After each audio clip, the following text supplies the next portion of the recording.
विद्यार्थी मित्रांनो नमस्कार। इयत्ता 5वी मराठीमधील 13वी कविता आहे सण एक दिन। याचा स्वाध्याय आपण या व्हिडिओमध्ये सोडवणार आहोत। चला तर मग सुरुवात करूया।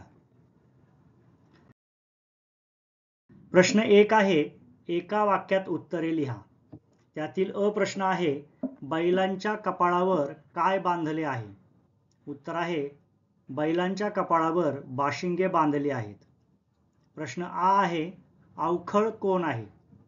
उत्तर आहे, तरुण बैल अवखळ आहे।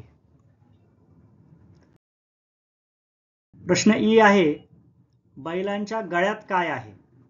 उत्तर आहे, बैलांच्या गळ्यात घुंगरांच्या माळा आहेत।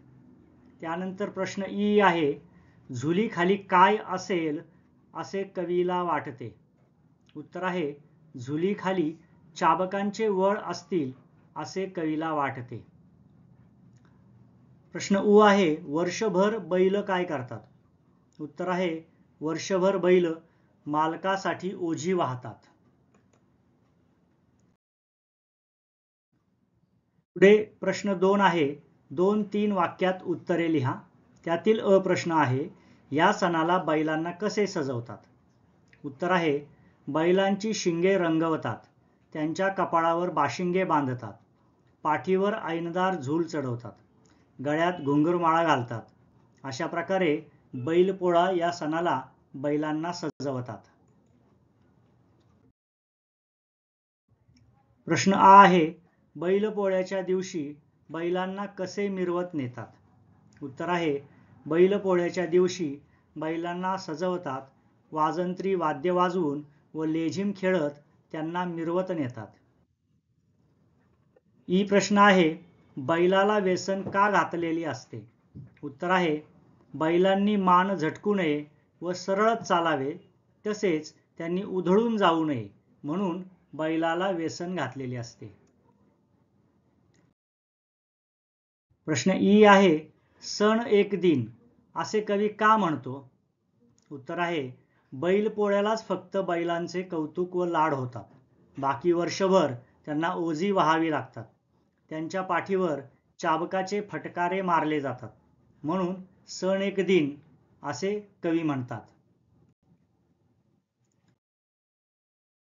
प्रश्न 3 आहे, खालील सणांच्या सजावटीला कोणकोणत्या वस्तू वापरतात?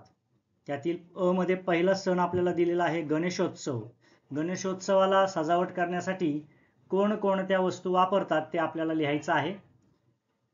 उत्तर पाहूया, मखर, रंगीबेरंगी मण्यांच्या माळा, विविध रंगांची फुले, कागदी पंखे, शोभेच्या वस्तू, विविध रंगांची लाइटिंग इत्यादी वस्तू गणेशोत्सव सणामध्ये सजावटीसाठी वापरल्या जातात। यानंतर दिवाळी। दिवाळीमध्ये सुंदर सुंदर आकार व रंगांच्या पणत्या, विविध रंगांची दिव्यांची रोषणाई, रंगीबेरंगी फुले, आकाशकंदील, झुंबर, सुंदर तोरणे, विविध रंगांच्या रांगोळ्या व नक्षीदार रांगोळीचे साचे इत्यादी वस्तू वापरल्या जातात। ई आहे ख्रिसमस। ख्रिसमस या सणाला ख्रिसमस ट्री, विविध रंगांच्या दिव्याची रोषणाई, विविध खेळणी, चॉकलेट्स, आकर्षक चांदण्या, तारे, सांताक्लॉजची खेळणी इत्यादी वस्तू सजावटीसाठी वापरल्या जातात। यानंतर प्रश्न 4 आहे, जोड्या जुळवा। यामध्ये अ गट व ब गट आपल्याला पुस्तकात दिलेले आहे। आपण अ गटातील शब्दांसमोर ब गटातील शब्द योग्य उत्तरे करून जोडी लावून लिहिलेले आहे। अ गटातील शब्द आहे पहिला रंगवलेली, त्यातील ब गटामधील शिंगे हा शब्द त्याच्याशी योग्य जोडी लागते, त्यामुळे रंगवलेली शिंगे। शोभिवंतला गोंडे ही जोडी योग्य लागते, त्यामुळे शोभिवंत गोंडे। दुलदुलनारी वशिंडे आणि अवखळ खोंडे। अशा पद्धतीने ब गटामध्ये जे शब्द आपल्याला वरती खाली दिले होते ते आपण अ गटातील शब्दांशी योग्य जोडी लावून जुळवून इथे लिहिलेले आहेत। यानंतर प्रश्न 5 आहे, बैलपोळ्याच्या सणाचा दिवस संपल्यावर बैलाला काय वाटत असेल याविषयी कल्पना करून थोडक्यात लिहा। उत्तर पाहूया, बैलपोळ्याच्या दिवशी मी खूप खुश असतो, कारण त्या दिवशी माझे खूप कौतुक केले जाते. वर्षातून येणारा तो एक दिवस माझा सगळा शीण नाहीसा करून टाकतो. परंतु बैलपोळ्याचा दिवस संपल्यावर पुन्हा माझ्या रोजच्या दिनक्रमाला सुरुवात होते. मला माझ्या धन्यासाठी शेतामध्ये राबावे लागते. वेळप्रसंगी चाबकाचे फटके सुद्धा सहन करावे लागतात. जोखडाचे वजन झेलून अंग कितीही दुखत असले तरीही धन्यासाठी खूप कष्ट करावे लागतात. पण मी त्यातच खूप खुश असतो. अशा पद्धतीने बैलपोळ्याच्या सणाच्या दिवशी काय विचार करत असेल हे आपण या ठिकाणी लिहिलेलं आहे. आता या ठिकाणी आपला स्वाध्याय पूर्ण होत आहे.